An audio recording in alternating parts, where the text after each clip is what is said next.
Day two here in Bangkok, and what you can see behind me in the distance there, that is the Shangri-La Hotel, which will be the base for the Chelsea players over the next 5 days or so, and it's built on the banks of the Chao Phraya River, otherwise known as the River of Kings. As you can probably see, it's a pretty major artery for both business and tourism. It flows right through the centre of Bangkok, where we are, down to the Gulf of Thailand. Plenty of wildlife in and around the river as well, including these giant catfish, of which there are plenty.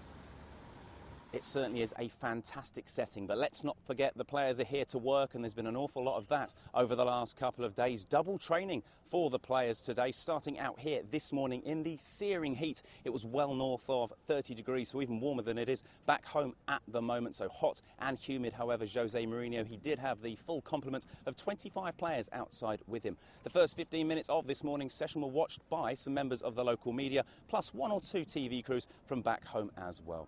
The players then returned to the hotel for a little bit of downtime. However, they did manage to find the hotel ping pong table. Needless to say, a mini tournament ensued. However, some spectators finding it a bit more engrossing than others. Well, then it was back outside and up to the international school here in Bangkok for an evening session. This one watched on by over 200 pupils from the school, and trust me, they loved every minute of it. Well, meanwhile, Chief Executive Ron Gourlay, he was back at the team hotel conducting a question and answer session with a local fans group, and afterwards Gigi caught up with him to gauge his reaction to the reception the club received since arriving here in Bangkok. Yeah, since the minute we stepped off the plane, it's been incredible. We kind of, having been here 2 years ago, we kind of knew what to expect, but they've taken up another level, really, and for some of our young players who are here for the first time, it was quite an introduction, yeah.